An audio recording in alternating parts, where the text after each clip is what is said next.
5 minutes and then we'll start. It looks like you're gonna get more viewers on the remote.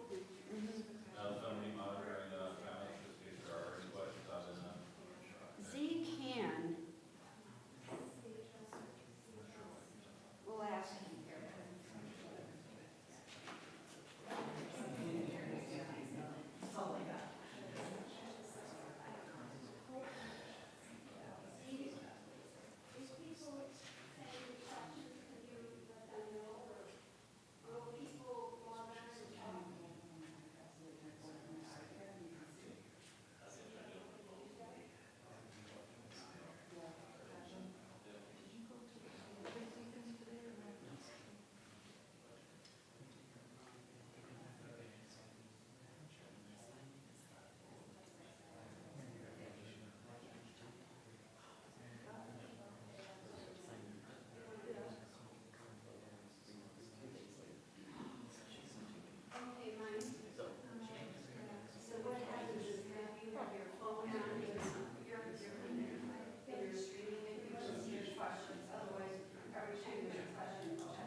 All right, good evening, everybody.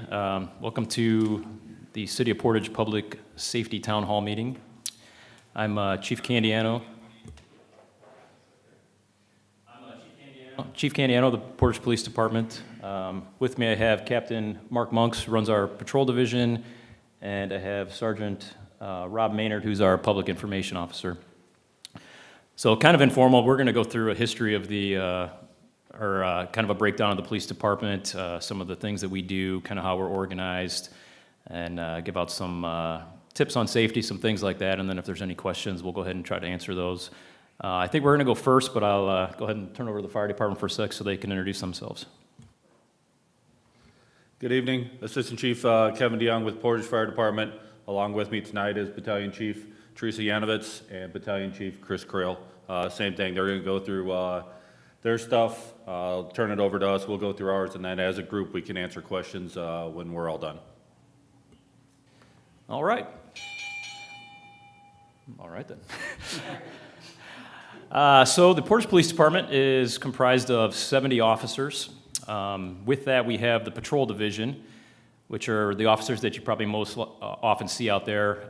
They'll be the ones that respond to the calls of the day, marked cars, unmarked cars, full uniform officers, generally who you see out there.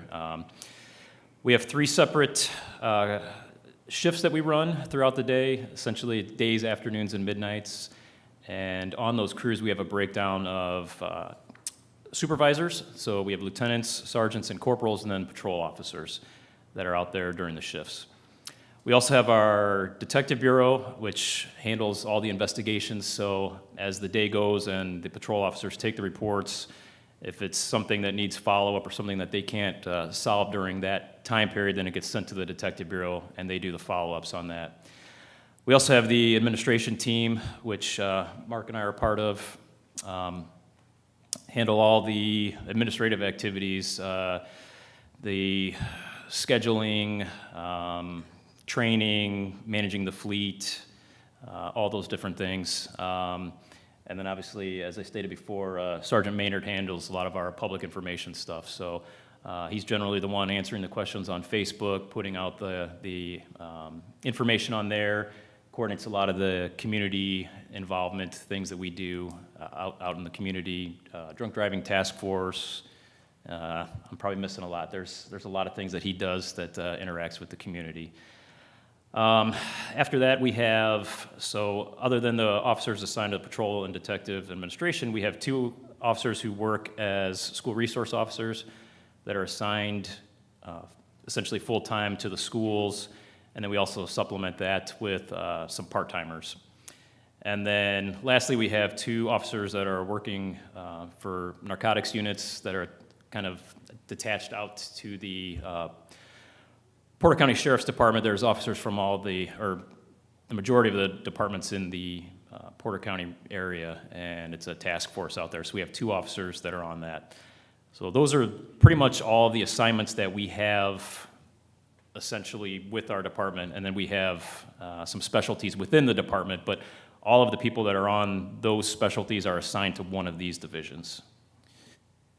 All right, so next we have our Clerical Division. We have 8 clerks and administrative assistants, and they're kind of the backbone of the place, keeps things running. They handle all the reports. They make sure we're compliant with all the state and federal laws regarding security and things like that. Hang on a sec here. Sorry, technology breakdown. They also handle the impounds, paperwork for court, and like I said, they pretty much all the behind-the-scene things, they keep us running. So they also will handle calls if people come onto station for certain requests. They can put calls for service in there at station, but they do not dispatch. So I'll get to that in a second. We also have 2 code enforcement officers. We just added 1. They enforce the city codes. Obviously, this time of year with vegetation and different things, they're quite busy. We are happy that we were able to add 1. I believe when I ran the numbers last month, they had run 700 and some complaints already this year. So obviously very busy for 1 person. So we're hoping that with the second code enforcement officer, that will help alleviate some of that. But we realize there's a lot of stuff out there. There's a lot of stuff for them to work on. So also part of the police department, we have animal control. We've got 2 officers that work animal control. They collaborate with the Porter County Animal Shelter. They handle all kinds of things, animals at large, animal bites, sick raccoons, other types of injured animals. They keep track of the rabies vaccinations and things when we have animal bites. So they are also quite busy. And again, we have 2 of those officers. And then we also have our reserve division. Our reserve division is made up of 13 officers now. We had 9. We added 4 more at the last council meeting. We swore in 4 more. And they do all kinds of stuff for us. They assist with city events, high school sporting events, traffic details, council meetings. They supplement patrol and our detectives when needed. They will do transports for us. You'll see them out at the Independence Day celebration. They donate a lot of time. And just so you're aware, this is all donated time by them. They do not get paid. They are coming out on their own free time just to help out the city and help us out. So they do get the training. We put them through all the required training to have the status of police officers, but they are essentially volunteers. So. And then within the department, we have numerous specialties. We currently have 6 canines. 6 canines. 2 of those are trained in narcotics and tracking only, and the other 4 are apprehension, narcotics, and training. So the dogs are obviously very useful. They can do things that we can't, obviously, with the scent. Sometimes, there's the misconception that the dogs are just out there to bite people. Again, we have 2 that don't even do that. But in addition to that, a lot of the times that we end up using our dogs, in addition to narcotics, are for the tracking. If we've got a tender age child that's wandered off, they can track for that. Dementia patients. I can't even think of all the different scenarios that we've used. Canines. What's that? Dementia, Alzheimer's, and so they get deployed a lot for that, where somebody is disappeared and we've got to try to find them, and the tracking works for that. So they're very, very helpful for that. So then moving along to our specialties, we have our SWAT team. I believe Sergeant Maynard's also our SWAT team commander. We have 10 officers certified for entries, with the 1 commander being Sergeant Maynard. We also have a technical officer who runs the drones, robots, things like that, can provide intel from social media and things at the scenes to try to get us a better idea of what's going on. And then I believe 6 medics from the fire department that train and detail out with our officers, so that if we did have a crisis type situation, that when our team went in, we would have the fire department there with them, that they could immediately start treating people. And then along with that, with the SWAT operators, we also have a crisis negotiator team. We have 5 officers that are on that. So I'm sure that people have watched TV and kind of, get the TV version of what happens with a SWAT team. But essentially, when we would show up, the negotiators will immediately try to make contact with whomever's inside and try to start negotiating, try to come to a resolution so that our SWAT team doesn't even have to get involved. I mean, in a perfect scenario, that's what happens, is the negotiators have the contact with them, and the SWAT team never has to do anything. So, again, we do have 5 of those officers that are trained in crisis negotiations. We do have several drone operators. We have several drones that are deployable for investigations. Again, these come in handy for the missing persons, because they can get to obviously areas that we can't get to if it's a forest or these open or these larger areas that need searching. We've deployed drones for that. They can also help with investigations, crashes, different things where we need an aerial view of the scene, and some of our large events where it's really hard to keep an eye on everything. We can deploy a drone and kind of get an idea of what's going on out there. Next, we have our crash investigations. So this is a specialized team for investigating serious bodily injury crashes, hit and runs, things like that aren't the average fender bender type crash. So we have a special team that'll be called out for those types of investigations. They'll also be used for crashes that involve some type of a crime. Generally, they'll come out for that. We also have our evidence team. Again, a specialized team tasked with evidence collection. So for your major crime scenes and things, we have officers that are specially trained to do evidence collection for those types of calls. So bike patrol, we put out a message on Facebook the other day, which seemed to be generally well received. So bike patrol is open to all our officers. We've got 4 bikes, 2 regular pedal bikes, 2 that are partial motorized motor assist bikes. And generally what we've done in the past is we deploy the bikes out on the trails once it gets warm and people are out, using the trails. And for special events, the parades, some of the events downtown. But what we realized was it would probably be nice to get them out into the neighborhoods. It's an easier way for people to make contact with us, have discussions. We had some officers were playing wiffle ball the other day. One of our more athletic officers, I believe, struck out by a young child struck him out, so we'll have that. But seems to have been very successful, and we're going to continue doing that. Just kind of you're driving by in a squad car, it's one thing, you can wave at somebody, but when you're on a bike, you got the opportunity to talk to people and kind of see what's going on in their neighborhoods, what concerns they might have, just getting to meet people, which a lot of times we don't have that opportunity because we're specifically arriving at a scene for some type of a call. So this kind of just gives us an opportunity to be out and about and meeting with people. So we also are part of the District 1 task force. We have 2 officers in that. Rob, you mind just mentioning what the District 1 task force does real quick? Yeah, District 1 task force consists of officers from the 5 surrounding counties, Lake LaPorte, Jasper, Newton, and Porter. Not every department, but I would say the majority of departments within those counties assign officers to this task force.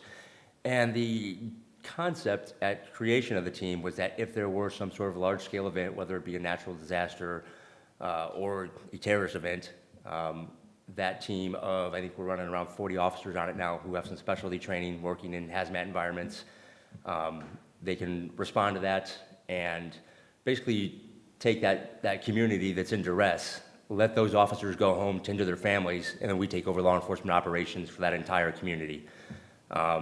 We can be deployed for anywhere from 2 weeks to 30 days, depending on the size of the incident and whether it's a state-level incident or even a national-level incident if it meets certain definitions by FEMA. So like I said, it's a way for us who want to give even more, like I said, to get out there, really help out during a natural disaster and relieve those first responders whose homes were affected, whose lives were gravely affected. They can then, tend to their families, and we'll come in and handle those law enforcement operations for them. Awesome, thanks, Rob. And then lastly, for our specialties, we do have one officer assigned to the Porter County Bomb Squad. I noticed they put out a message today that they were doing some training, and there were some questions that came up, as happens on social media, questioning why there was a need for a bomb squad.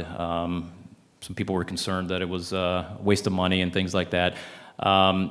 I'll be honest, I didn't realize how active they were, because I think we've used them a handful of times here in Portage, but from the response I read on there, it sounds like they've been called out 20 times already this year, and I believe it's the only bomb squad within the region. So they operate in Lake LaPorte, Porter County, maybe even further than that. But so obviously, if there's nobody else that does it, it's good to have somebody on there. So like I said, we have one officer that's assigned to that, and that's pretty much a task force. So if there's anything that they need to get called out for, there'll be different officers from different communities that respond with that. So I think that covers most of our specialties that we have. So I'll go real briefly through our calls for service. For those who watch the council meetings, you'll see that each month I kind of keep them up to date on the types of, or the amount of calls that we're having. I think it's eye-opening for people sometimes to understand how busy our police and fire departments are. Just in all different types of calls, but it's generally pretty consistently busy. So I looked up year-to-date so far, we're at 16,405 incidents, which shakes out to about 98 per day. So again, it's, some days are much slower, and then some days that average gets made up because we can't keep up. Just depends, and a lot of times there's no rhyme or reason. You would think that, the heat would make it busier, which a lot of times it does, but then I know last week we had some of the hot days, and there wasn't a whole lot going on. So, and then you'll have a random Wednesday, and we're busy as all get out. So I haven't quite figured out the rhyme or reason, but generally the summer is obviously busier. More people are out and about, more traffic, more things like that. But sometimes we'll have those random days that we're busy. So, so going along with that, our minimum staffing that we run is 6 officers per shift.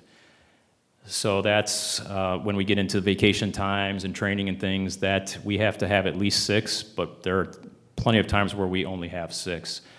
So when you talk about 98 calls per day and 6 officers per shift, you can start doing the numbers. So unfortunately, sometimes, we get a lot of the requests for there's a speeder on my road, or there's the stop signs being blown, things like that. And we'll put out for extra patrol, and it's not that we don't care, it's just that sometimes when you're running that many amount of calls, we can't assign somebody to sit there. So we'll get there, and we'll be on it eventually, but I just want people to understand that sometimes the pace of the calls does not allow us to be at every stop sign in the city or every speeding complaint. So we obviously we're out there, we're listening, we put them out for extra patrol bulletins, and we get out there, but sometimes when you don't see us right away, that's probably why, because of the amount of call volume. So. But Sergeant Maynard does a good job he gets a lot of those requests in through Facebook, and he gets them out to the patrol units so that we know the different areas of the city that are having some problems.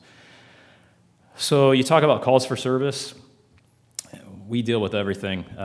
Could be anything from a theft, a robbery, to I don't know how to turn my furnace on, my air conditioning's not working. Yes, sometimes we get the cat in the tree calls, as does the fire department. I think those are usually dual dispatch, so you get the both of us. But I mean, we literally get, if you could think of it, we probably get called for it. So, but I will say some of the things that are kind of disturbing that we're seeing a lot is the mental health issues are definitely on the rise. The amount of welfare checks that we're doing are just through the roof. And I became chief in 2020, so I started tracking it then, and it's obviously risen since 2020 and continues to rise. I don't think this is a new problem, but I do think with some of the changes in the world, it's definitely exacerbated some of the mental health issues. And I'll be the first to say that the system's not great. I know there's a lot of people working to try and fix that, but a lot of times the options that we have when we're called to a disturbance or a fight in progress with somebody having a mental health crisis, we don't have a whole lot of options. So I'm really hoping that the community and the powers that be can find some better solutions to deal with some of this. And I'm sure they can tell you they're dealing with the same thing, because a lot of those calls are essentially medical calls that we get sent out together. So then that being said, kind of hand in hand with the mental health are the substance abuse calls, which again have been gone, kind of skyrocketed since 2020. And what we realize, and I think sometimes people don't understand the connection, is that the thefts, the overdoses, robberies, burglaries, a lot of these crimes that we're responding to have a substance abuse connection. They're committing the crimes because they need the money for whatever substance that they're addicted to. I wouldn't want to throw out a crazy statistic, but I can tell you that a large portion of our calls relate to some type of a substance abuse. It may not seem like it on the ground level, but when you actually dig into it, you'll realize that that's got something to do with it. So I know Sergeant Maynard goes through our reports. Would you concur that's what you're seeing a lot of? Yeah, absolutely. As you alluded to, a lot of these disturbances we're going to, it's a husband and wife, boyfriend, girlfriend fighting, but the root cause of that argument is usually over money because the money's been taken for substance abuse, or I lost a job, due to my substance abuse or whatever. So there's definitely a nexus, between whether it's, excessive alcohol abuse, drug abuse, whatever. Those end up resulting in, down the stream later crimes, whether they're the disturbances, the assaults, the shopliftings or thefts or whatever. There's usually some sort of substance abuse tie-in to most of the things that we have to deal with. We get questions a lot of times on, why do we respond to stores for thefts and things like that? Number one, it's our job, but number two, like I said, a lot of this stems from other reasons, and without somebody getting involved, a lot of times these things will escalate. Because unfortunately, when somebody has a substance abuse problem, they have the need to get that substance, and they've got to find a way to obtain the money to make those purchases. So again, that's a lot of what we're dealing with out there. So something else I want to talk about real quick, because I'm guessing a lot of people probably don't understand the process, but how do we get calls? How do we get dispatched to things?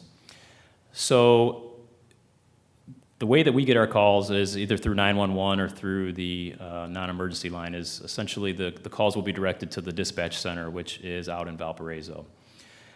So it's really important when we have people calling in that they give good descriptions, landmarks, vehicle descriptions, descriptions of who they're seeing, because like I said, this is the calls are going out to Valpo, they're getting dispatched to us. So they do an awesome job out there, but sometimes you may have somebody because of vacations or whatnot that doesn't work Portage all the time, so they might not necessarily know the specific businesses in town, things like that. So it's really important to give out landmarks. I know not everybody knows the directions.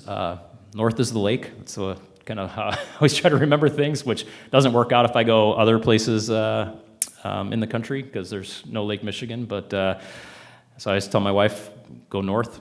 Doesn't always work. But so what we'll say is, if you know a landmark, don't guess. If you think they went east and you say east, we're probably going to go that way when they may have gone west because you're confused on your directions. So if you can say, they're headed towards Meyer, or they're headed towards the bypass or something like that.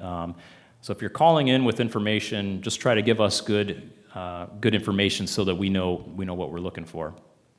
Another one that's important is how long ago did the incident occur, because obviously that's going to determine if it's something that's already over, we're going to respond. We're not going to respond lights and sirens to a disturbance that's over. Obviously, if it's in progress, then we're going to respond accordingly to that.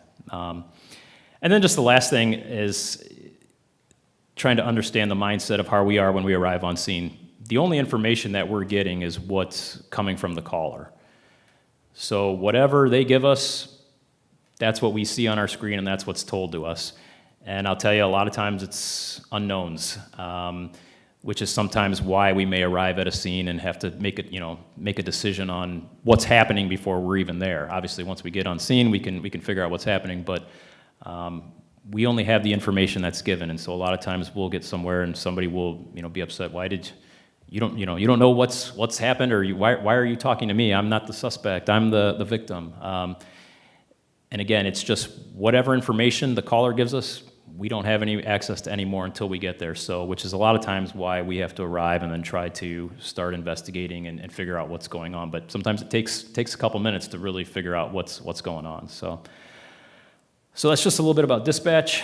A couple things that we're working on right now, working with the schools. We have members on the school safety team. We've had officers that have been a part of that team for years. They're continually looking at plans for our schools, safety plans, different action plans within the school. We are also planning an active assailant response training within the schools, I think here within the next couple of months.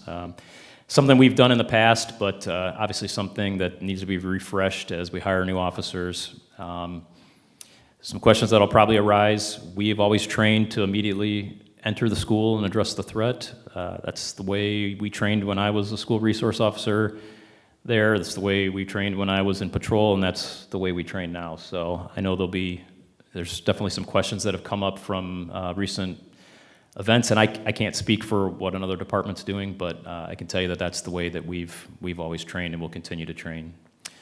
So in addition to that, we're in the process of looking at body cameras. We were fortunate enough to have received some of the ARPA funds for that.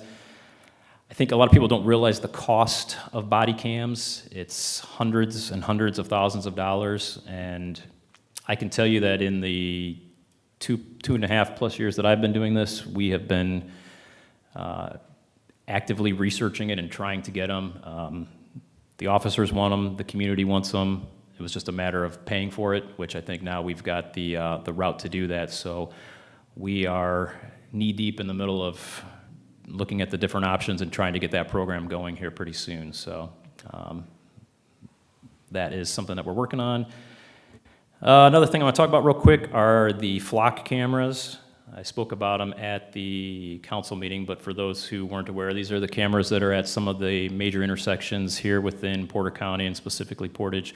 So these cameras were put up by the Sheriff's Department. Did not cost the city anything, do not cost the city anything right now. And they are for investigation purposes only. A lot of rumors going on around out there saying there's radar and we're writing tickets. I don't even believe that they have radar capabilities on them. If they do, they didn't share it with us. So we've used them several times already recently. I spoke about a home invasion that we solved. We also had a road rage shooting that we were able to solve based on the flock cameras. Because a lot of times we'll arrive on scene and we'll have a description of, a car was fleeing the scene and it's a white Chevy, and that's all we've got. Especially the road rage ones where there's no, it's not necessarily a personal thing. It's two people that don't know each other. And all we've got is it's this white Chevy, and that's it. So we were able to, for one of these incidents, we were able to put that into the camera, or into the camera database. The person who was shot at stated that the road rage started at, I think, Willow Creek and 6. We were able to find the car from that, find the shooter, and work that case. So without these cameras, we never would have been able to even probably identify them. Like I said, we had the home invasion a couple weeks ago we were able to solve. We were able to put the vehicle in question into the system, and a police department in Illinois was able to find the suspect driving that car. So it's linked in with other police departments. Warrants, hit and runs.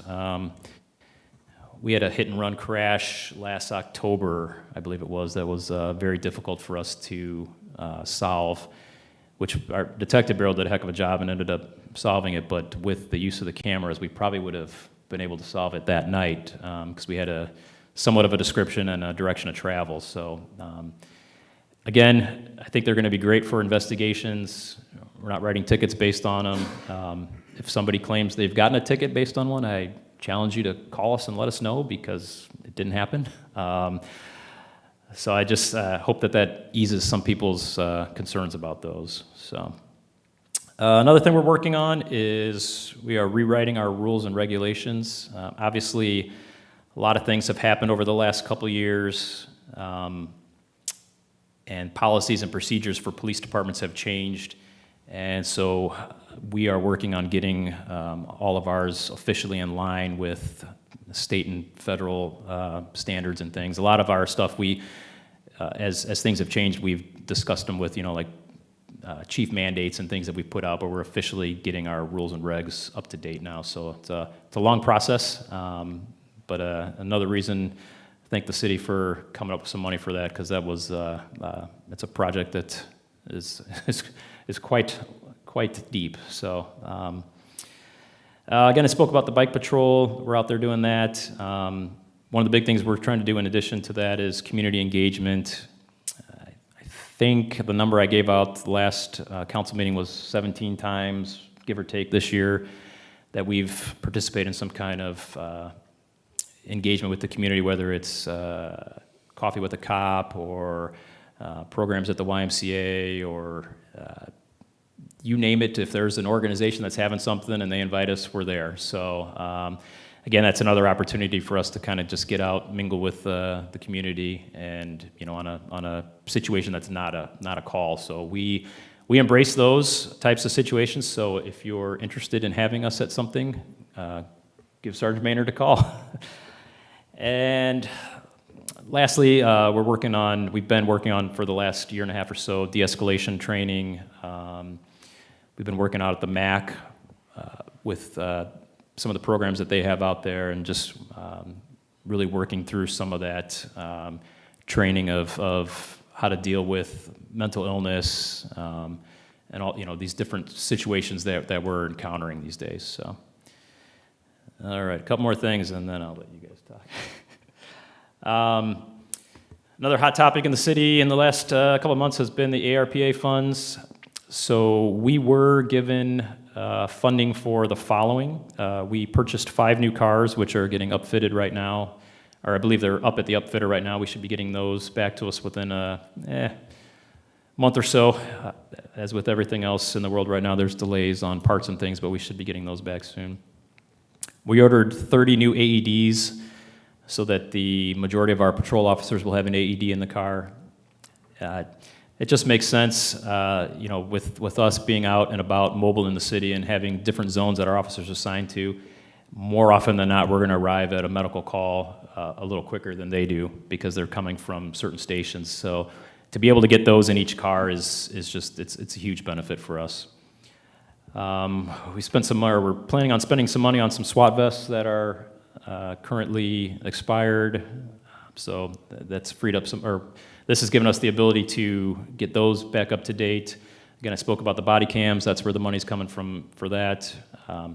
Looking at some other de-escalation, less lethal type equipment, and we used some money on some major repairs for vehicles. So again, we thank the city for giving us that money, and it's already out there starting to get used. So, all right, and then the last thing I got is I'll talk a little bit about what can you do to prevent yourself from being a victim.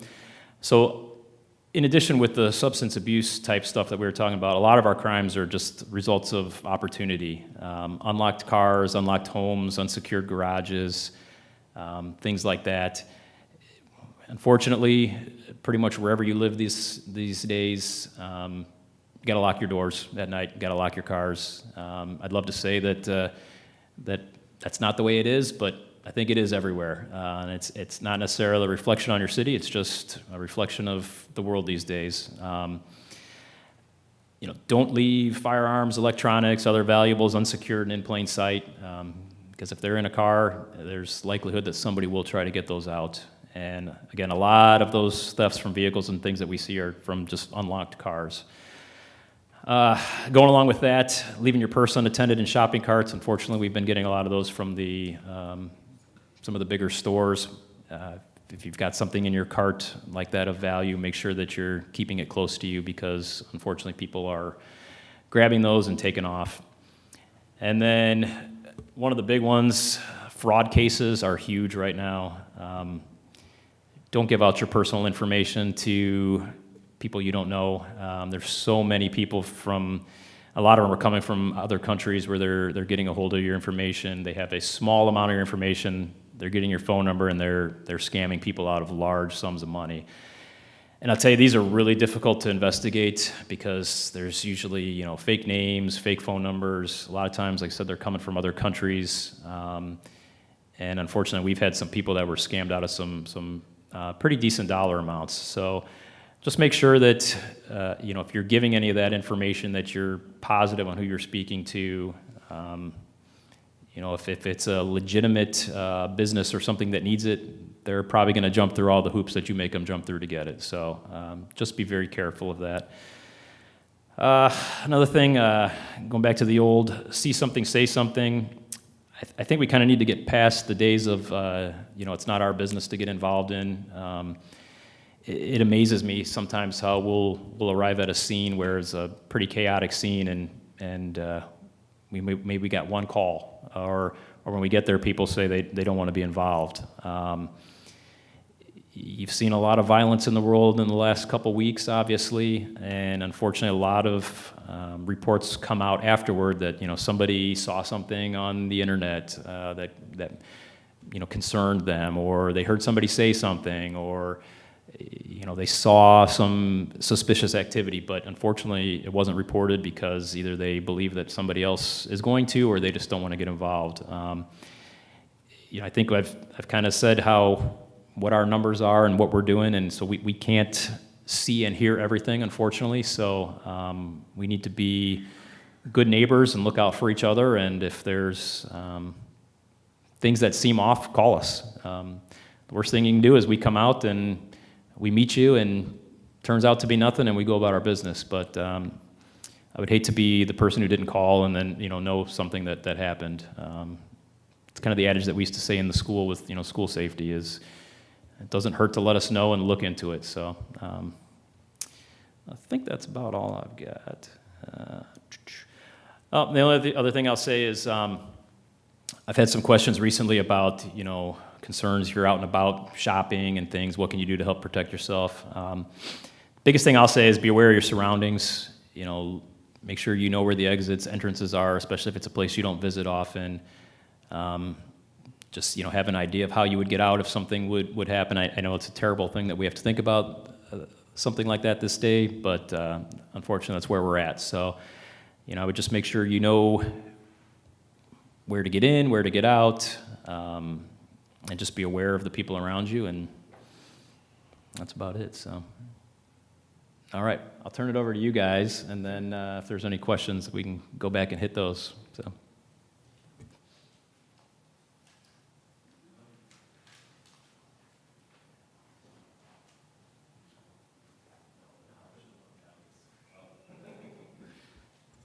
Thank you, Chief.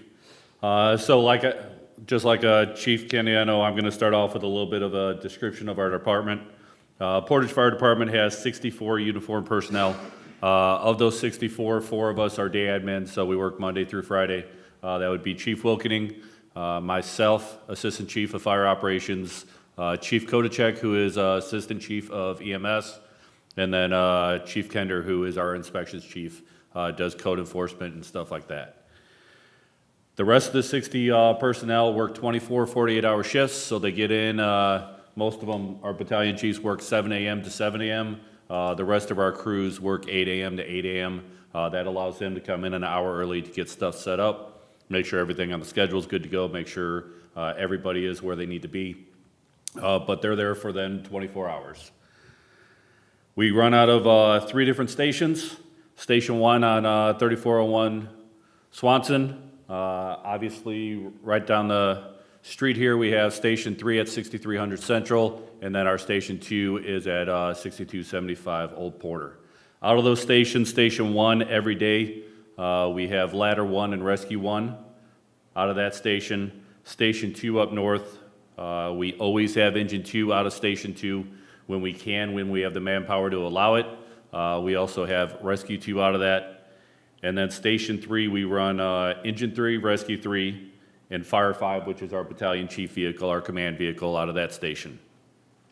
We also have our Tower 3 at Station 3, so if it's something that comes in, an industrial fire or some type of rescue that we may need the reach of that, our engine crew will move over to that and staff that in order for us to complete that call. With that being said, our minimum manning on a shift is 14 personnel. That gives us our battalion chief or another officer acting up into the duty officer role in that command vehicle. 3 fire apparatus, 1 out of each station. They are manned with at least 3 personnel at all times. And then our rescues, which are our ambulances, we consider them rescues because we carry our fire tools with us. They do have their fire gear and Scba with us, so they are able to respond to fires dressed and ready to go, just like our fire engines. One of the questions that we do get a lot is, why are our fire trucks sitting at the grocery stores? Like I said, we work 24-hour shifts, so we have to eat also. A lot of people do bring the food in, but there's always times where we have to run to the grocery store during shift to make sure that we're taken care of. So you will see our trucks at the grocery stores. We're not just out there joyriding them. We're there for a purpose. Another question that comes up with that is, why do we leave our trucks running? It's a waste of diesel. What's the problem? So we do carry medications. We do carry narcotics that can't be overheated. So during the summertime, we will leave them on in order to run the air conditioning to keep our supplies good.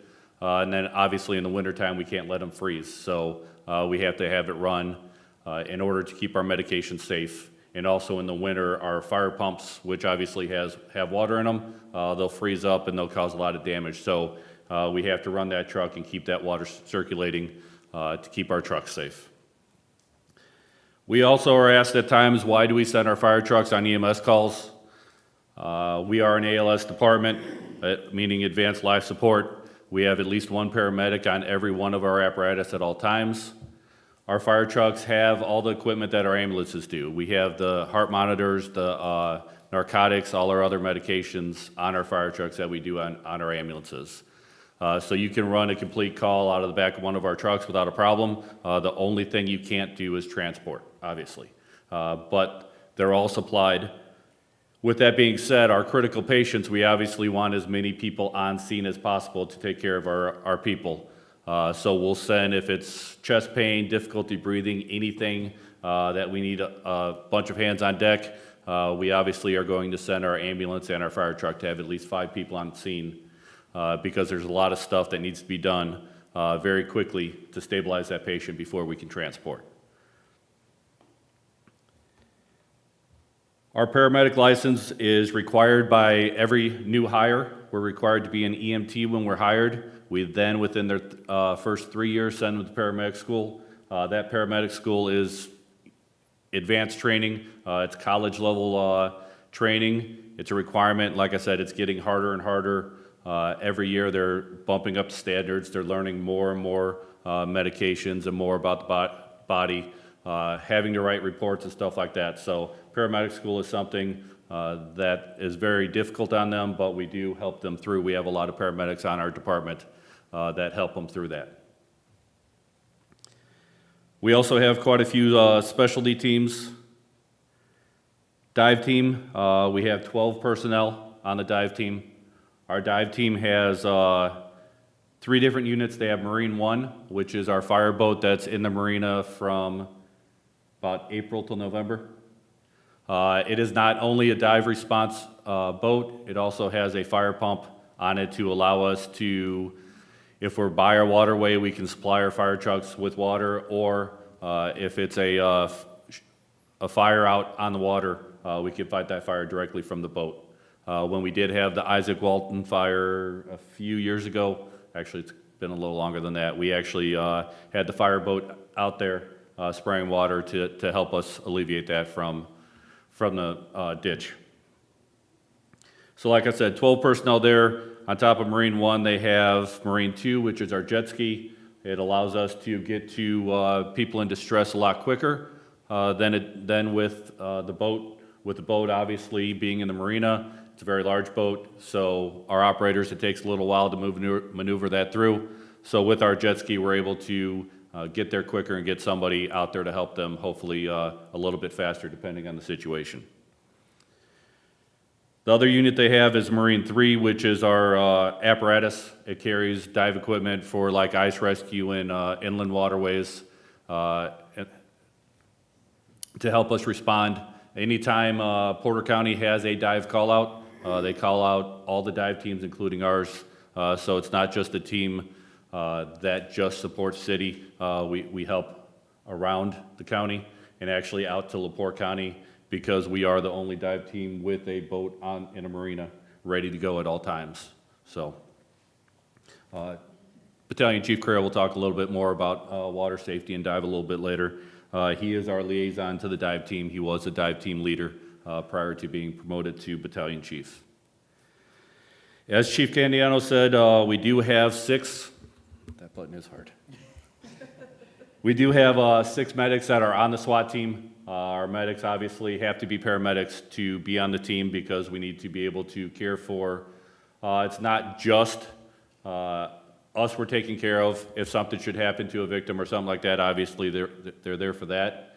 I will say that our SWAT team is one of the only SWAT teams in the area that does have our medics trained in firearms. They have to qualify just the same as the officers do, because they're going in and I agree with the belief that the best care is going to be if we're right there when it happens.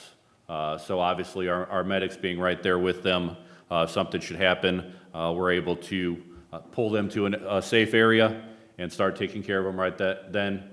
We do carry, the medics do carry gear with them to quickly take care of problems right there. So move them out of the danger and start taking care of them right away. So we have 6 medics on that team.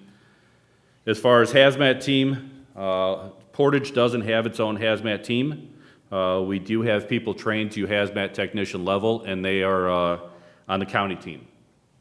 So we have up to 3 personnel. I think right now we're at 2 personnel that are on the hazmat team. When there is a hazmat call out, they'll go with the county team and respond with them. Also, the county has a tech rescue and a search and rescue team. At all time, we have up to 6 personnel on that. The tech rescue team are the ones that are going to be doing stuff like high angle rescue, rescues from elevation, trench rescues, stuff like that. They're specially trained in ropes and other stuff like that. So we do have a couple people on that team. The search and rescue team for the county is the ones that when you have a missing person or something like that, they'll get together. They're trained to do searches through woods and stuff like that. So they're the team that's going to go out and do that. We also have an honor guard. I'm sure you guys have seen us in the parades. We do parade details. We'll do funeral details, post colors for different events and stuff like that. We do have 12 personnel on that team. Fire investigation, we have 9 personnel on that team that are trained to do a fire investigation. We do our own. Other departments, there is a county team, but we do our own fire investigations. So when there's a fire, at least it's the fire chief's responsibility to make sure every fire gets investigated. We have a team that'll come out. A lot of times our officers, if it's a pretty clear-cut fire, could do that, but most of the time we will call out our investigation team. Like I said, they're trained, they come out, they find the origin of the fire, and work from there. And then our last team, we have the MSA Technicians. So our MSAs are our air packs. We do have 6 people that are trained to work on our own air packs, so we don't have to send them out and pay somebody else to work on them. Obviously, with all the electronics that we're getting these days and stuff, it's a little more difficult. But we do have 6 people that are trained. They have to do, every 5 years, they have to recertify to make sure that they're doing it right. They also, every year, our masks have to be fit to our face. They have to be flow tested to make sure that they're working properly, and it's the same thing with our air packs. So every year they go through testing to make sure that they're safe and they're operating within expected conditions. Some of our statistics, our call volume, we do run at least 85% of our calls are EMS. Like Chief Candiano said, we get called to all kinds of things with the cats in the trees, the furnaces, and everything else. And as you can tell by the different specialty teams that we have, we're training quite a bit of stuff. But greater than 85% of what we do is EMS calls, responding with, to care for the sick and injured. So we went back and did a little bit of a study. We have had a major increase in call volume and call length. So 2001 was when we opened Station 1. Prior to that, we always had 2 fire stations. We had what is now Station, right here, was Station 3, actually Station 1, and then Station 2 up there. 2001, we opened Station 1. This became Station 3. So that was the last time we really had an increase in the amount of apparatus we have in service every day. In 2001, we ran 2,538 calls, or about 8 calls per shift. 2021, just 20 years later, we're at 6,114, so we more than doubled the amount of calls that we run. That is a 20-year span, I understand, but from 2020 to 2021, we increased 1,000 calls, which is about 20%. And looking at this year, it looks like we're going up even more, and it's not so much COVID anymore. We blamed COVID at the beginning, saying we were getting more of that, but overall, we're just getting more calls. So at the 6,114, that's about 17 calls per shift. Remember that with us being 85% EMS, we're running, this is taking about 45 minutes to an hour for every one of these calls. And now with COVID, and we have to clean everything a lot more thoroughly, these calls are getting hour 15, hour and a half sometimes to make sure before we get in service. So we're taking anywhere from 2 to 5 people out of service for that hour, hour and a half. So there's a lot of man hours put in on all those calls. On top of that, we do upkeep our own stations, our own rigs. We do a lot of the maintenance on it, make sure they're clean, make sure they're ready to go. We also do training, which Battalion Chief Yanovitz is going to talk about in a little bit. We do quite a few hours of training on top of that, along with PR events that we're out doing in the community. So definitely keep our men and women of Portage Fire Department busy. As far as technology goes, I was kind of going through, preparing for this, figuring out some of the technologies and how it's affected us as a fire department. And there's some of the technology out there that is improving our job and making us safer, but there's also some out there that is increasing our risk when we go out and do our job. So I will start with the good stuff, the improving our job. Through the science of fire, they've been able to do a lot of studies as far as what we know about fire and how it reacts inside of a building. Before, when we went through Fire Academy, it was go through the front door and go put the fire out. Unfortunately, through a lot of line of duty tests, they found that is not necessarily the best case. So with the new technology, they've done a lot of studies, and that we're understanding fire a lot better, which helps us stay safe as to where we enter the building, how we're going to attack the fire, the fact that we can spray water from outside the building to cool it off before we put it in. So not only is it safer for us, we're able to cool down the area and get to the citizens quicker and help that. So the science of fire and being able to do that, water mapping, they've been able to do studies to see how the temperature changes in rooms, what happens to the water when we spray water from here or here or here. And that technology has been great. It's leaps and bounds over the last 5 years, what we've learned about fire itself, how it reacts inside of a building, and made our job a lot safer by doing so. Obviously, still a risk to what we do, but understanding the fire itself helps us a lot to stay safe. Other ones are our MDTs, our computers within our rig. Chief Candiano talked a little bit about dispatch and how they give us information. The MDTs are our lifeline because we are getting up-to-date information as a call taker is getting that information, they're typing it in. Every one of our apparatus, whether it's the fire apparatus or the command vehicle or our ambulances, they all have the MDTs. So as information comes, it pops up on our screen and gives us the information a lot quicker without having for them to say it over the radio and take up that time on the radio. So MDTs are huge. We are trying to upgrade those and working on those to get better cell signal in there to make sure we're not losing that and stuff like that. Press the button. Press the button. Slipped off the button, there we go. So that's on our list of upgrades that we're doing is the modems and the computers within our apparatus. The last one I'll talk about is our Scba. A couple things on that. We were able to upgrade some of our radios to be able to Bluetooth with our air packs. So right now our air packs have a microphone in the mask. It then gets put through an amplifier and that amplifier comes out. And you can imagine putting a radio against an amplifier, how it's going to distort that. So you're inside a burning building, you have the sounds like Darth Vader coming from our Scba, along with all the noise that's going around. So it's very hard, and they'll speak to that, in sitting out in the command vehicle trying to hear what our guys are saying inside. So obviously the Bluetooth, it goes straight when you key up your radio, it goes straight from the mic through the electronics and through your radio, so it takes out a whole level of distortion, and it helps us immensely. Unfortunately, that upgrade to our radios is not cheap. We do have a grant out that hopefully we receive if AFG ever starts releasing these grants, but if we do, every one of our radios will be Bluetooth capable and able to interface with our SCBAs and make our job that much better. Also with the Scba, we have software in the command vehicle that as soon as that Scba turns on, it populates on the screen, and from there they can see how much air each person has, and at the current rate of breathing, how quickly, how much time they have left on that bottle. Obviously that changes as they work harder, but they can monitor that throughout. It also, we tag into our air packs every morning, so it tells us what apparatus that Scba was on.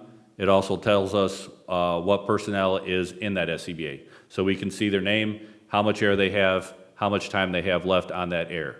It will also, because our Scba monitor temperature, if it's a high temperature for a short period of time, it'll alarm, or if it's a medium temperature for a length of time, it'll alarm. But that alarm will also come back to that software, allowing us to know that our guys are getting hot in there. We also have the ability from that rig to evacuate people. Inside the mask, there's a light for evacuation, so all I have to do is press a button on the computer, and everybody that is on there will receive an alarm. Their pack will start beeping, and there will be a red light flashing in there with an evacuation symbol telling them that it's time to get out. On top of that, we we blow air horns, we get on the radio, but just that visual and the beeping of the thing is a pretty good way to get them out. From there, they're able to acknowledge that. There's a button on there that they can acknowledge that they received the evacuation alarm, and then when they safely make it out of the building, they can press a button again, and they will acknowledge that they're out of the building. So we can see all this right from our computer screen. So advancements like that definitely make our jobs a lot better. Unfortunately, some of the technology that's out there is putting us at more of a risk. One of the big ones there is the new construction that's out there. They're building homes with lightweight construction, trusses, stuff like that. It's very strong in the construction process. It holds a lot of weight. It allows large spans inside of buildings, but once that is impinged with, or it's got fire on it, those fail very quickly. The houses that we used to be able to be in 20, 25 minutes after the fire has started, those houses are failing 7 to 10 minutes, which is right about the time that we're going in that front door. So they're using it for floor joists, so we walk in the door and the floor gives out.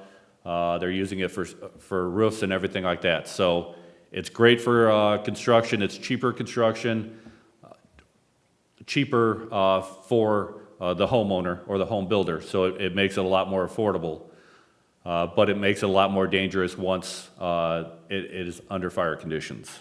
Along with that, dimensional lumber is a lot smaller. What used to be a 2x4 was an honest 2x4. Now they're getting down to 1.5 by 3.5. So the lumber itself is getting smaller, which once you start putting that in fire conditions, it's going to fail quicker. On top of that, if you actually look at an old piece of lumber compared to a new piece of lumber, the rings themselves where you see how long the tree's been growing.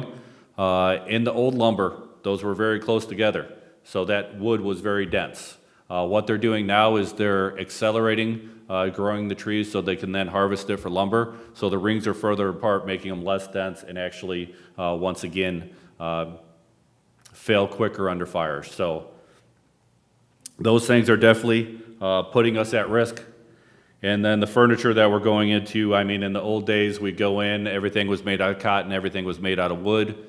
We had time. So walking in those houses with 25 minutes later, they're not as hot, and you're able to get in there. It's also safer for the residents because obviously the heat is lower. The off-gassing is not like it is with these. So basically, all this furniture is barrels of oil made into furniture. It's all hydrocarbons. It burns much quicker. It creates a hostile fire event quicker. So the rooms that used to be able to burn for a while are now getting to what we call flashover, meaning that from ceiling to floor, everything in the room is ignited all at the same time. Even in our fire gear, we can last about 3 seconds before that heat overcomes us. So that is happening very quickly now because of the furnishings and stuff like that. So on a happy note, one of the good things with the ARPA funds, we are able to now purchase an engine to replace our engine 3, which we've been trying for a while. We did have a spec completed. Right now we advertise for bids, so I believe not this next Board of Works, but July 10th, I believe, is when we're set to open sealed bids. So moving along with that. So other than that, I'm going to pass the microphone on to Battalion Chief Yanovitz. Good evening, everyone. There's been a lot of numbers thrown at you tonight. I have some more numbers for you, but I brought pictures too, because pictures are fun. So we have pictures.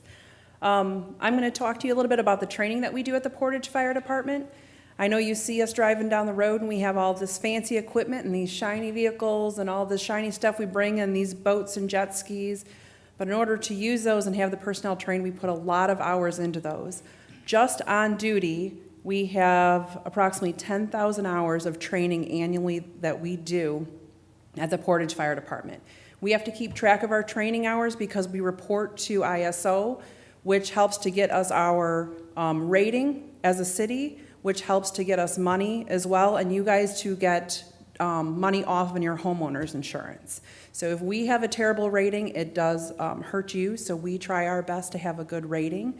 And part of that is keeping track of all the training that we do, and we have certain criteria we have to meet. Some of the trainings we've done recently are beach and water safety, and I'll show you guys all some pictures on that. Rescue on the trails. We are getting ready to do residential sprinkler training this next week. Nice hot week for it. Maybe we'll get some cooling effects from that. Firefighting basics like hose line advancements, fire dynamics, fire behavior, building construction. Along with all the building construction, we're trying to keep up on the new construction. We also have the old construction mixed in between the downtown areas and in your subdivisions. They're taking down old homes and building new homes there. So it's helpful for us to know the type of construction we're going into because fire will behave differently depending upon the type of construction that we're going into. That all requires training. And then EMS as well, because greater than 85% of our calls are medically related. Every week we train at the Portage Fire Department. We take off on holiday weeks just to give the guys a little bit of a break. We train at least 1 week on fire every month, 1 week on EMS. We do company training. Our company training is tailored to whatever the needs of the department may be. We are hiring quite a few new people on the fire department currently. With having those new people until they go to fire academy, certain needs arise. You get on scene, something doesn't go the way it should go or doesn't go perfectly, you have to fix that. So we train on that. The only way you can do that is to identify that there is a problem. And there's always a need to improve every single day because everything is always changing. Building construction changes, therefore the way fire behaves changes. And we have to be open to that. I hear a lot when we do tours in the firehouse that I hear that you guys sit in recliners all day long and you guys play video games. I am no good at video games, not even Mario Kart. My 8-year-old grandson schools me often. So I promise you, I wish I could say that that was true. Most often, I don't even see my bedroom until 9:30, quarter to 10 at night. There's just a lot that we have to do. So we do try to take breaks when we can, but we do work 24-hour shifts, so it is kind of difficult for us. So we're going to start with some of the pictures here. There we go. This is one of our hose line advancement drills that we did. Recently, one of our captains on the department and one of our lieutenants identified that we had a hose load that wasn't exactly working to our best advantage if we have a certain type of fire that we needed this hose load for. So they went out on the bay floor, they spent hours trying to figure out how to better get the hose loaded and then deploy it. So this is a picture of them out there showing their crew the hose load and how it is deployed. And here's them deploying it in the fire station in the stairwells. I know it seems like it would be easy enough to lay a hose line up a stairwell, but I promise you, there are so many kinks. We get kinks in our garden hoses just trying to extend them from the house out to the front of the yard to water our grass. Now put that in a building, in the stairwell, and going around corners in the dark, fully geared up in our air pack and our Scba, and all that gear without any extra on it weighs about 65 pounds. So you're also having trouble trying to bend over and squat because it makes it a little bit more difficult to do things. The gloves make it more difficult to have dexterity to grab objects, and now you're trying to do all that without seeing things. So it's challenging, and we train on that, and this is one of the trainings that we did. We do a lot of water supply training. Recently, we just had a fire 3 days ago now up on Douglas. There was a commercial structure fire. Well, there's no hydrants up there. So we have to adapt and overcome to that. We don't have tankers here. We have to call a tanker plan. Well, that takes a while to get people here. So we practice on water supply and how to get water there because we do need water to put out the fire, and we only carry so much on our apparatus. So we do practice on water supply, and this is just one picture that shows that. This is a good month for water supply training. It helps keep us cool. And here's another one here. It doesn't matter. You can see that the engineer here is wearing a stocking cap, and it's clearly cold outside. There's a little bit of snow on the ground there. We can't just train when the weather is nice. We get fires when it's 100 degrees outside. We get fires when it's 32 degrees. We get fires when it's below zero. We have to be prepared to be able to play in all those situations and perform to the quality that you all deserve. So in order to do that, we have to also train in those environments. Our job is inherently dangerous, so this does open us up for slips and falls and trips and all those kinds of things, hits to the head with equipment. So we do try to be careful, but injuries do happen. We have 3 aerial apparatus here in the city of Portage. This is a picture of our tower. This is one of the trainings we did at the Garrison School. This is a 100-foot stick with an articulating boom on that. So what that means is the last section of this aerial device can bend and go down. So essentially we call it breaking the tip, and it goes down so it can go up over a parapet to go down to help us bring somebody up and off a roof safely.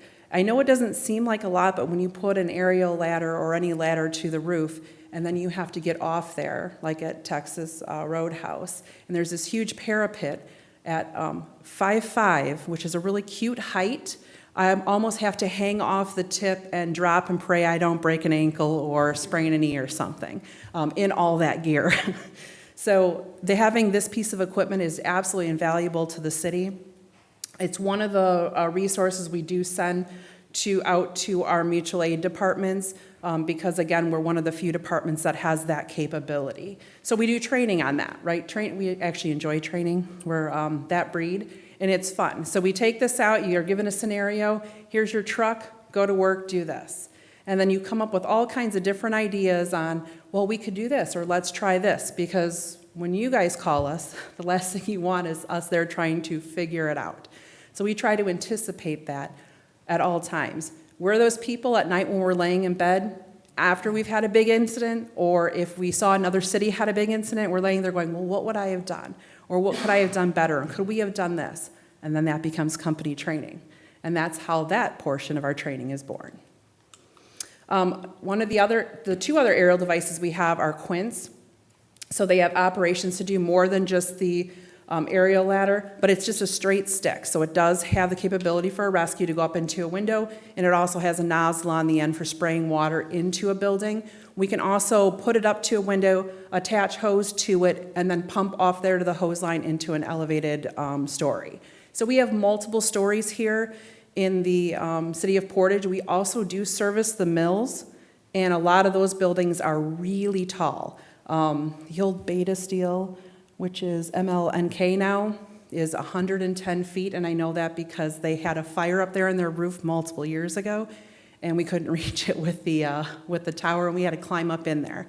That's a real good time up there on the lake like that. So we do a lot of training with these. A little bit about the dive team. Chief DeYoung talked about Marine One. This is our boat right here. That's Marine One, beautiful piece of equipment. Has multiple functions. Here they have the team out, and you can see on the front of the boat, they actually have our UTV on there. I have another picture that'll give you a little better description of how that gets on there. And then you have Marine 2, which is our jet ski, and we have 2 divers on there in their flotation devices, and they can go out and get closer to the victims. And there you go, you can see that they can pull the boat up to the beach and get the UTV on and off. So if we have something that we need to get that there, we get that up to the marina. It is at Station 3. All personnel can use it. It's got lights and siren on it, and it's roadworthy, so we can get up there, get to the boat, and get to where we need to get to. This is one of my very favorite pictures from the dive team. They did some training out in the lake. You would not believe what having Lake Michigan does for this department. We get the questions a lot, why do you have a swim test to get onto the department? This is why. You cannot work for the Portage Fire Department and not be able to swim. If there's a dive call, if there's something that happens, we all go there, we all are prepared, we're trained every year. We do ice rescue training with the dive team. Whether you're a diver or not, you go out on the boat, you learn boat operations, not necessarily doing fun things like driving the boat. They don't trust everybody to drive it. But we get to go out there and we learn how to throw the rings, how to spot a victim, what calls to use, how to help them with the rope to assist the people who are specially trained in doing this. This is one of our dive members, Greg Gardner, and he's doing ice rescue training in the bay. This was during COVID. And he's teaching us about the commands and how to tie off and how to roll out onto the ice. And this is the Mustang suit that we have that we carry on our vehicles that you get into. It does have a flotation part to it, so you can float. It zips all the way up and helps keep you warm and keep you from getting wet when you go into the water. And this is the dive team helping teach one of our newer members how to get it on, because there is a trick to it. It is one size fits all, so that is a good time as well. This is one of our chiefs. He is in a rope rescue class. This class specifically was for a rope tech rescue, correct? And he is out at the MAC. That's the facility that Chief Candiato spoke about earlier. The facility out there in Valparaiso across from the airport in their industrial park over there is absolutely invaluable to both the police and the fire department. We do so much training out there, and this training took place there. You can see he's fully rigged up and he's learning how to rappel down, and you can just imagine the amount of hours that go into that. There's a saying that says if you can't tie a lot, that doesn't work here.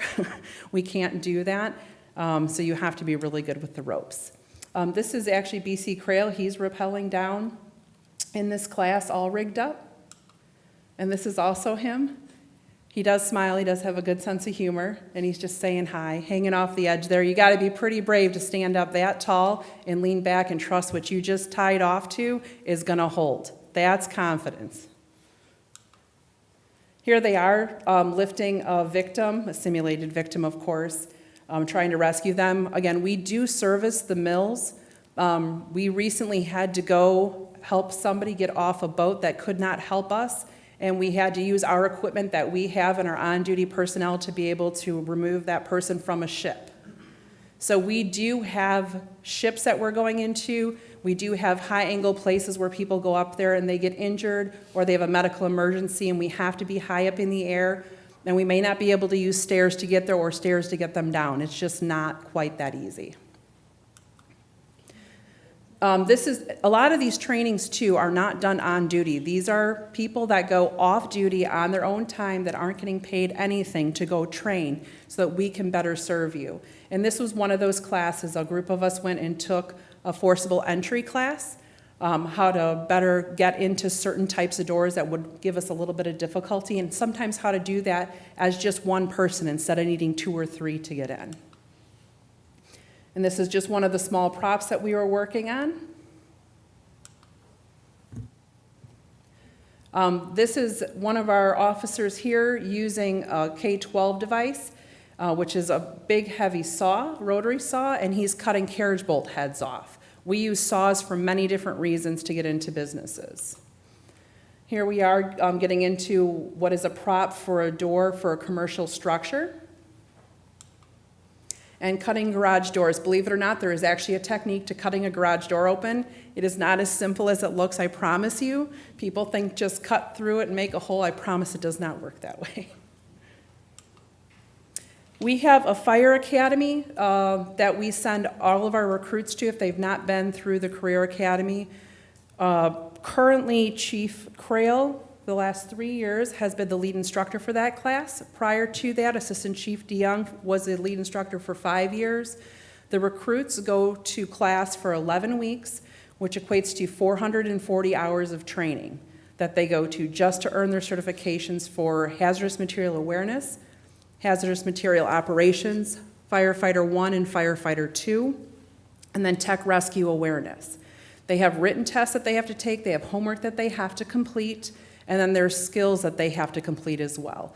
The academy is not held at a certain time every year. It's held according to the needs of the county or the surrounding departments, and so it can be held in any type of weather. So they have been out there in rain, they have been out there in the 100-degree weather, they have been out there in the snow and in the sleet. Again, we have to fight fire in those conditions, so we have to train in those conditions. And being out at the MAC allows us to do that. These were our most recent recruits that went through the academy. And so it can be held in any type of weather. It's terrible to hear your own voice. Again, our department does mostly EMS calls, so greater than 85% of the calls we do are emergency medical service calls. So we have to train in those as well. This is a picture of us doing our EMS Advanced Life Support Skills Day. We hold this every year. We're only required to hold it every 2 years when we go up for certification. But us at Portage Fire Department, we don't just strive for the standard, we strive to be better than the standard. Paramedics, we have to renew our license, and yes, we are licensed, we are not certified. That is a whole new ballgame when you hold a licensure as opposed to a certification, because you can be held personally responsible. So we take that very seriously, and our department is so well trained that our entity that we're licensed through, the doctor that gives us the blessing to say you can practice medicine with me, gave us the ability to do something called RSI, which is rapid sequence intubation, which is giving a patient, a paralytic, to be able to put a tube through their vocal cords into their lungs to breathe for them. We are the only service in this system that has been given the blessing to do that. That is a big deal. I cannot express to you enough how important it is for us to have that skill to provide to you. As a nurse, I fought for this for the paramedics to be able to do.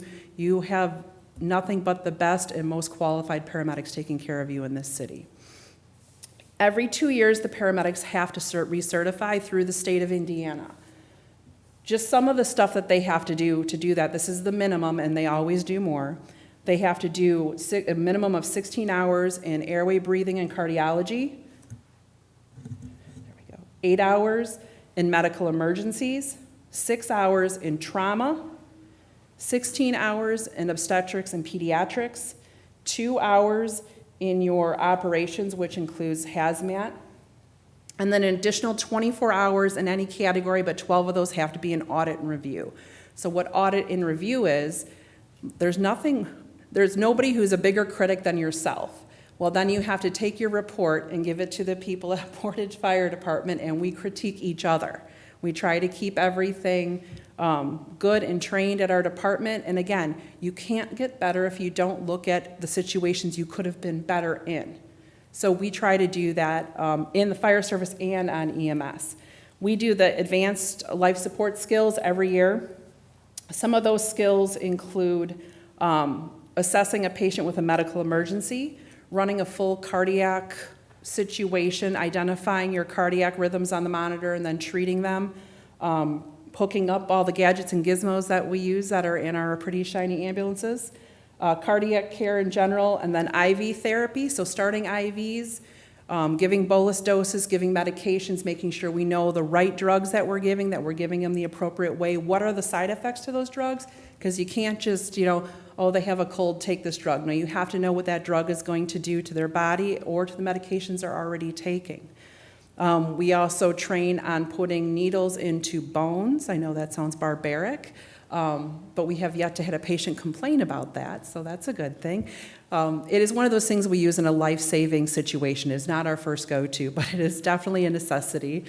It is used, it actually started in the Army. They started doing it in the field, as a lot of our stuff has come from the field. It started in the Army, out in combat, when they couldn't have access to the needles to give the medications, and we can give all the emergency medications through that. Again, we were one of the first in the area to be bringing that service as well to the city of Portage, and it's just not, I hear so many times from patients, you're never going to get an IVME, I have terrible veins, I have terrible veins, I have terrible veins. Well, that is a true story most often, and you have to be able to do something to intervene to keep this person in this world, and that's one of the things that we can do, and our medics are very good at it. We do all spinal immobilization. We practice on the birthing of the babies because you can't plan for that to happen, and that just always ends up happening on your shift. Here's one of our paramedics during one of our skills day, and she is practicing her IV skills there. Here is another training with the RSI that we use to put that tube down in to breathe into people's lungs. We use a camera. We were one of the first services to be doing this out in the field as well. And we're actually looking into the patient's vocal cords. You can see it there a little bit, with all the gadgets and gizmos hooked up and reading numbers associated with that. It truly, truly is a skill. And here we are running one of our mega codes. And then, of course, we get to cut cars apart. Whenever there's a motor vehicle accident, everybody looks at the car and they're like, ooh, I don't know how they got him out of that car. Well, we spend a lot of time doing things like this. We get cars from junkyards, they deliver them to us, and we go, and none of them are in good shape or working order, and we go, okay, if we had a patient trapped here, how would we cut them out? Because you can't just go cut, and open the vehicle. It's been smashed in, the vehicle is usually beyond recognition, but we need to be able to get in there quickly to be able to render medical care so that we can get them to the hospital. So we train on this. We put them on their side, we put them on their roof, we put them in all kinds of different places, and then we practice with our equipment. One of the most recent trainings that we did was the UTV Trail Training. So we went out on one of our trails, one of our firefighter paramedics came up with a training plan. He went out there, he researched, he put it together. It involved our UTV, it involved the equipment that we carry on our vehicles, it involved rope rescue, and rescuing a victim that was on the trail that fell off and was down in a gully.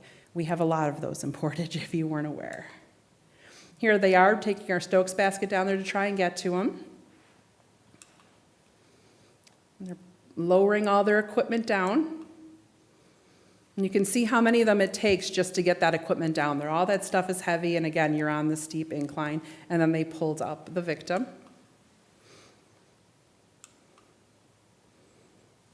Can see just how steep that incline is on that trail.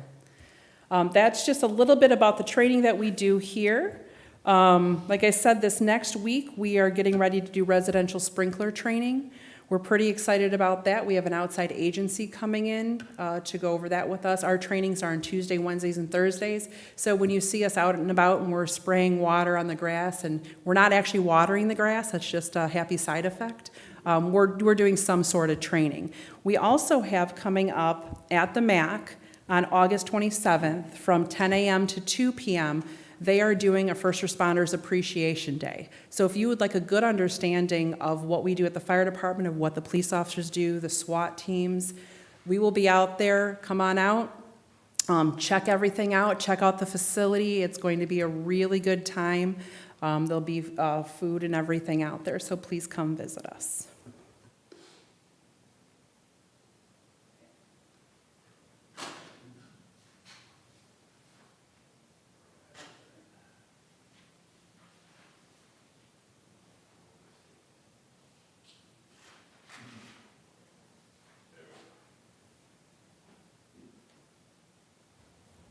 So a couple things, how to keep yourself safe. A few things in the home, your smoke detectors and carbon monoxide alarms. Make sure we're changing the batteries in those every time that we change our clocks. So in the fall and in the spring when we change our clocks, it's a good reminder to get the batteries changed in those. We should be testing them monthly, and then we need to replace the whole unit every 10 years. After 10 years, they expire, both the CO detectors and the smoke detectors, so make sure we're doing that. Another big one, and it's something that we push when we go into the schools for Fire Safety Week, is a home escape plan. We want to go through, especially with our children, and map out 2 ways out of every room. Typically, obviously, that's going to be a doorway and then one of the windows. So we want to show them 2 ways out of every room. We want to practice this during the day, during the night, because you know fires can happen at any time, so it's something that we need to practice with our families. And then we need to come up with a meeting place. This meeting place has to be something that the whole family knows, and it needs to be something that is far enough away from the home to be safe from whatever emergency is happening. And it also has to be far enough away from the first responders that are coming. So you don't want to meet at the mailbox, because at the mailbox, you're going to have fire trucks pulling up, police officers pulling up. So typically something off to the side where the whole family can meet. So some type of meeting place that's out of danger. Always sleep with the doors closed. There are plenty of pictures out there. I wasn't able to pull one up before we came here, but where one side of the door, even a hollow core door, one side of the door, the whole room is devastated. It went to that flashover condition and everything in the room is destroyed. And just on the other side of that hollow core door, you couldn't even tell a fire ever happened in that house. So even just those hollow core doors do an amazing job keeping that heat and stuff out. So sleep with the doors closed makes you a lot safer. From there, that door will keep that heat out, and then we can come and get you out of the window rather than the door.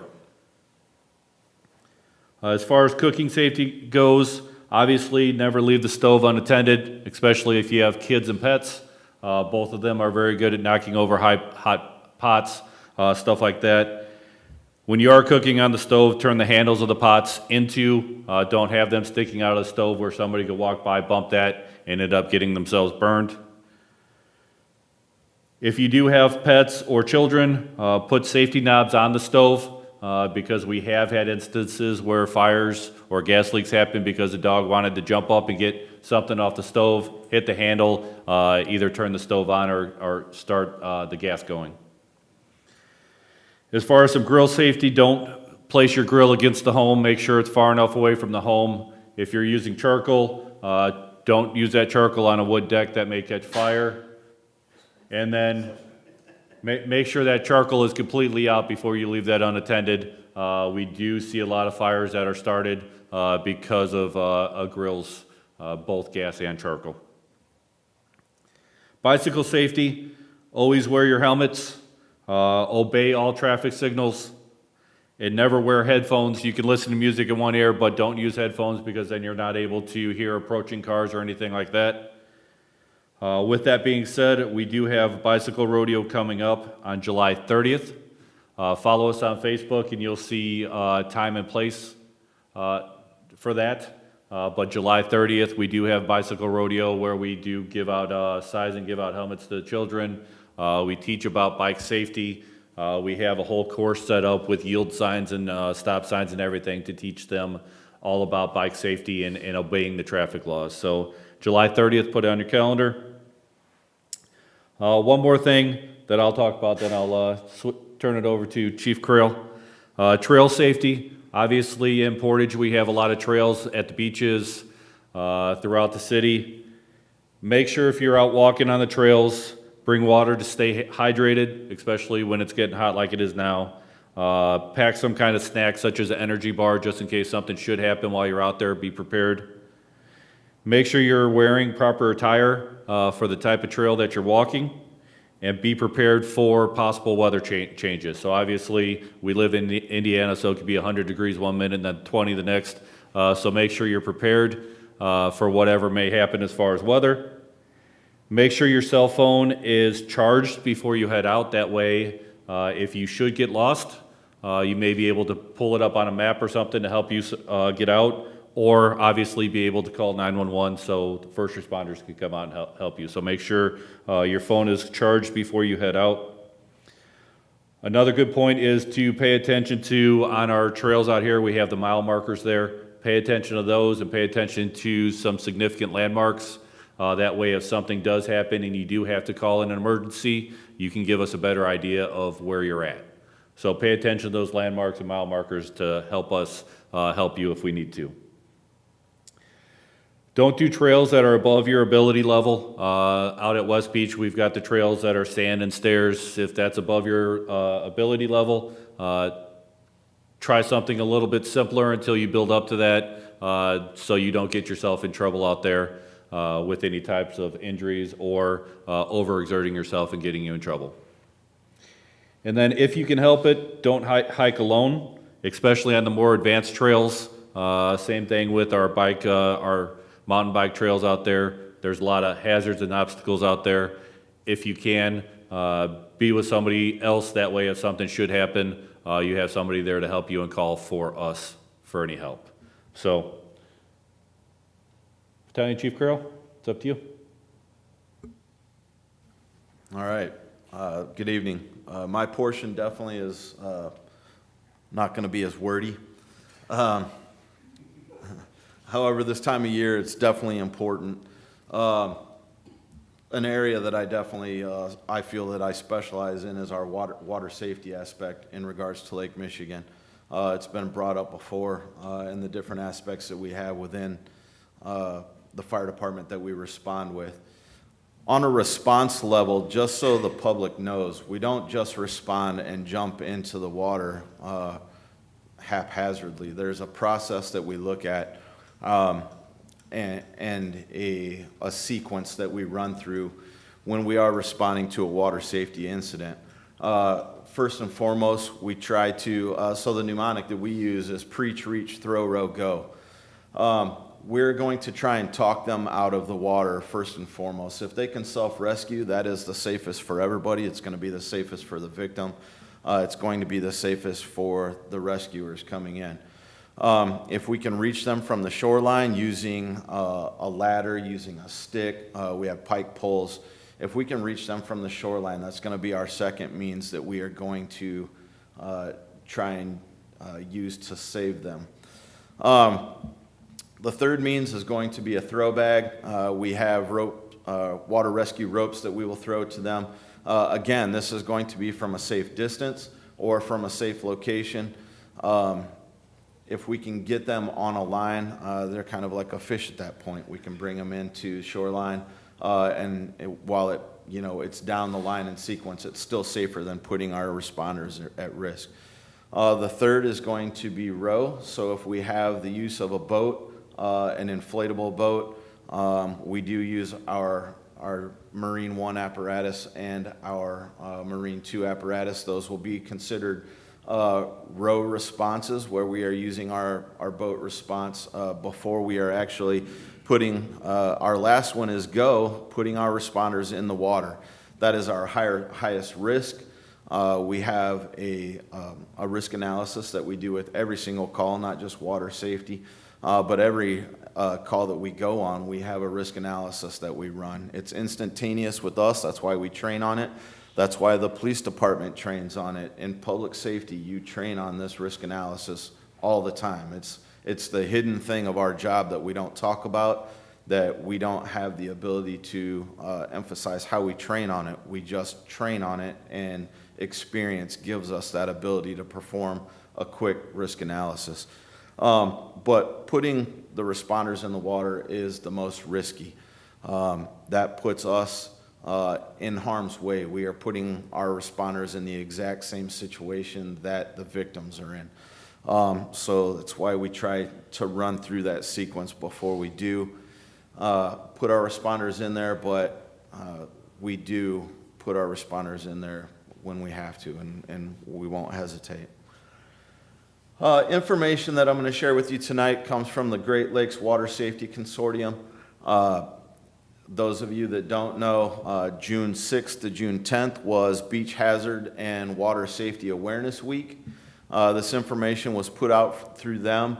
It's great information for us because we do have shoreline onto Lake Michigan. Lake Michigan is beautiful in all its right, but it is very dangerous. It's a response area that is unlike anything in the Midwest. You get similar response in the coastal waterways, but Lake Michigan for us is something that's it's an animal of its own. So some of the information: know before you go.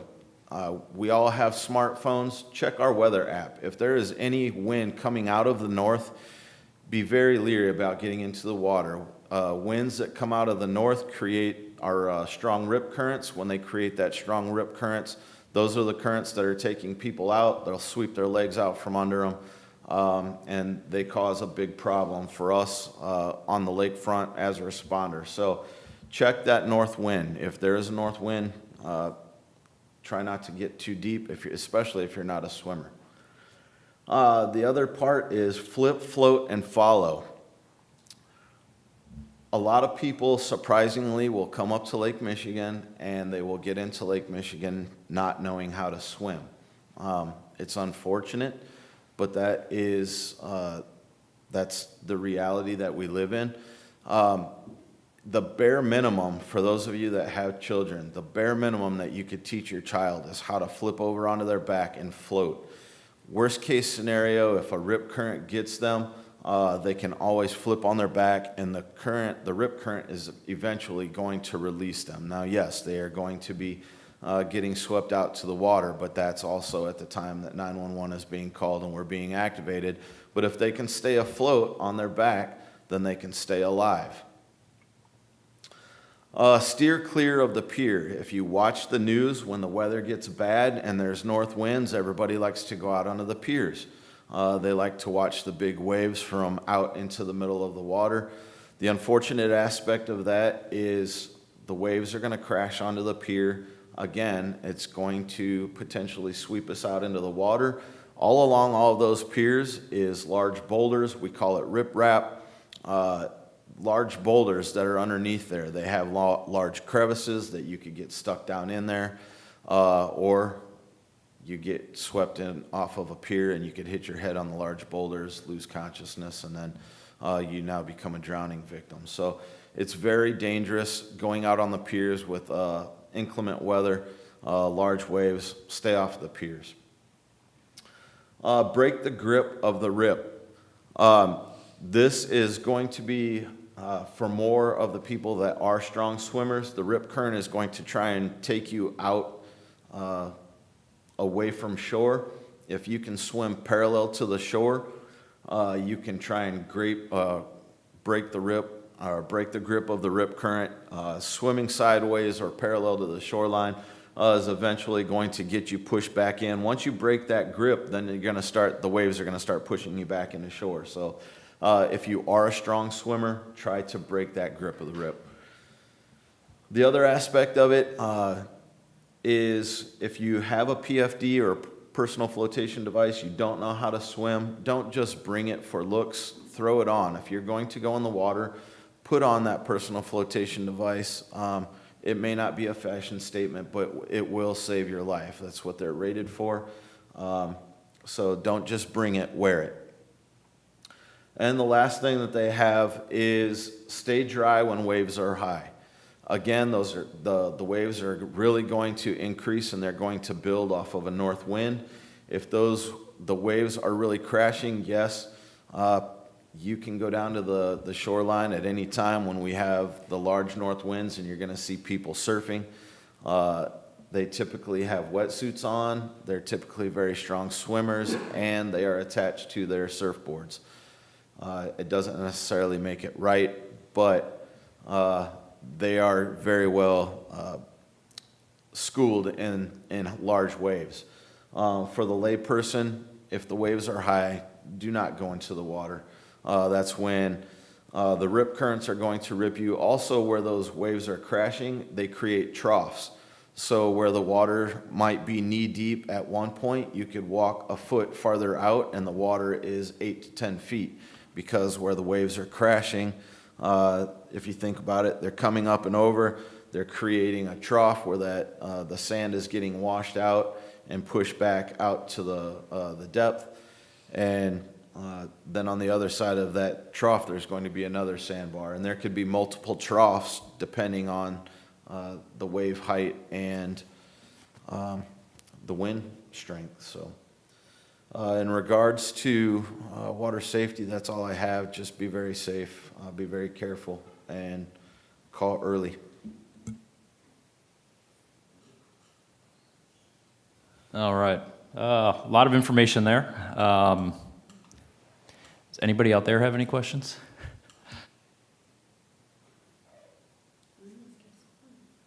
I have a question. You talked about animal control earlier. Is it a law that dogs have to be tied up in the front yard? That they have to be tied up in the front yard? Yeah, on a leash, you know. The reason I'm asking is when I've had to start carrying a can of mace or pepper spray with me when I go for walks in my neighborhood because some people, they think nobody's gonna be walking out there when the dogs are loose. And they don't like me walking down their street. Yeah, I mean, the dog should be under control of the owner, so, yeah, if they're coming after you, that's obviously a violation. So if you've got specifics, I would call animal control and let them know. Obviously, you should have the ability to walk up and down the streets and not have a dog coming after you. So, yeah, absolutely. They need to be in control of their dog. Obviously, if you come up on their property, that's a different story. But if you're out on the streets or the sidewalks, you shouldn't have to worry about dogs coming after you. So, anything else? Was there anything on the internet? I wasn't able to check the feed there. Was anybody able to check? Okay. I just want to thank you all for coming tonight because you did great presentations. I know we did have some people watching online. I know it's very hot, so our audience is small, but you were very prepared. And I think there was a lot of great information out there. I hope that people will tune in. That live stream is available to people 24/7 if you want to get up in the middle of the night and watch it. Because these are some very good tips that we've gotten as citizens. And I hope that people, tuned in and watched that. So thank you for all your hard work. We really appreciate everything that you guys do for us. I think this was even an eye-opener for some of us that were sitting here in the audience to see what it takes to do the jobs that you do. And we are grateful and appreciate you. And thank you so much. Thank you. I'll say too, I know a lot of these things get watched afterwards, so if there's anybody who's watching who's got questions, if it's police department related, you can send it to us through our Facebook or probably respond to on the city's page, and we'll try to get you answers to that. Sometimes some of that stuff comes up after the fact, so we'll make sure we monitor that and try to get you answers if there's anything. All right, thank you. I agree. Thank you guys for having us out. If there are any other questions, our headquarters is Station 1, 3401 Swanson. During normal business hours, our administrative assistants will be there. They'll point you in the right direction or give you an email address of the person who can answer any question you have. Also, our office number for the daytime is 219-762-7404. Ask us on Facebook if any questions come up. Feel free to ask them and we'll get answers for you.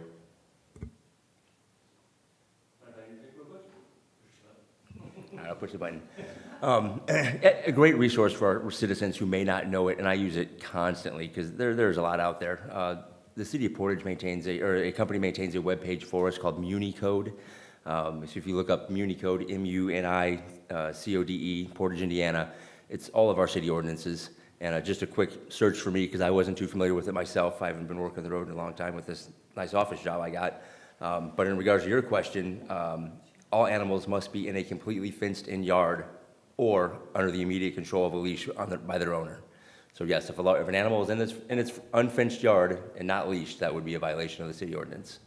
And I said, and a lot of the things I do in my job with public relations, I shoot this website out all the time saying, hey folks, if you're curious, just jump online, you can look up anything with a keyword search. There's a lot of data out there. But in response to your question, that would be a violation. Thank you. All right, I think that'll do it. Thanks.